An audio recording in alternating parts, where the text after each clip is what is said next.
You're welcome to Akuko TV. This video was inspired by Dada Food Crave Kitchen. I saw this video on YouTube and I got inspired to try it out. How to make ogiri with sesame seeds. So first you put it in the water.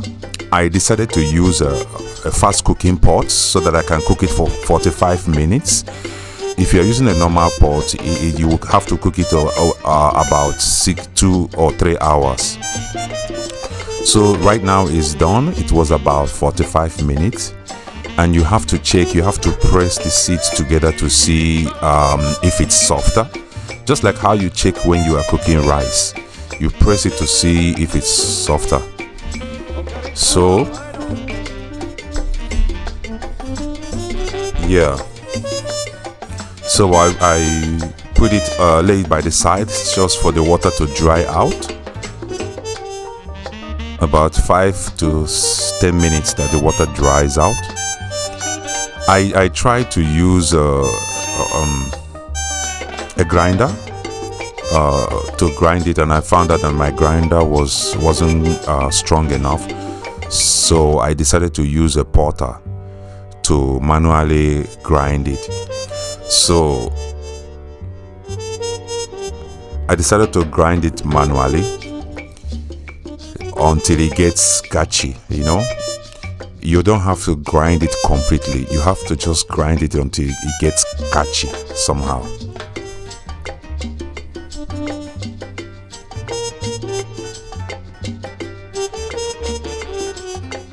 As you can see that it gets catchy.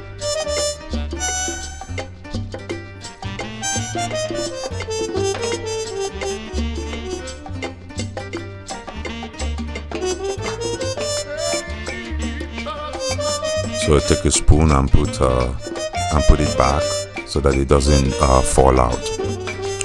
So with a spoon, I take it by the side. I put it separate by the side and continues till I'm ready. So now this is the whole sesame seeds. So in Africa we use our mothers use plantain leaves to cover it, but here it's not available, so I use a plastic bag. I use a plastic to tie it. You have to tie it completely so that it doesn't have air going in or coming out.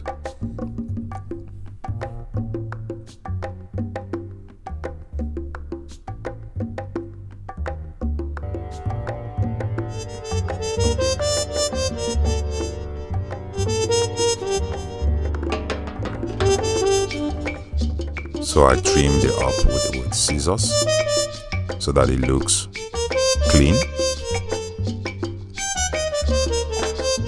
So now it's completely tied,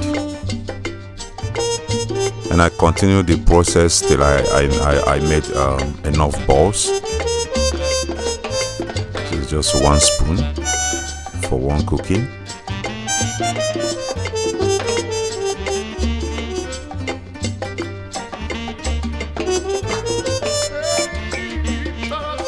Cover it up, roll it, and tie it together. So these are all the balls from sesame seeds, my future ogiri. So like it is now, you just cover it with this plastic cover. In that YouTube channel, she said you can use up to 3 pillowcase to tie it, but I don't have pillowcase. So I cover it with your face pillowcase and then use a very big blanket to cover it very well so that it doesn't receive some air. So I use a big blanket to cover it several times. So after tying it together, you have to put it on your oven for 10 days. If you want to get the optimal result, you have to leave it for 14 days.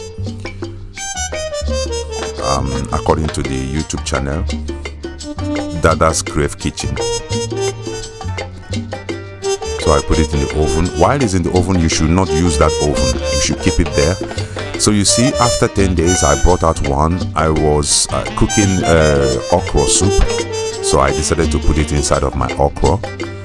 You can see how it has fermented. You can see the shiny ogiri, and it was smelling so good.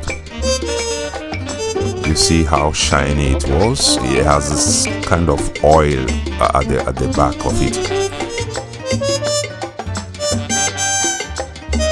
So I put it inside of my bell pepper and grind all of them together and added it to my okra soup.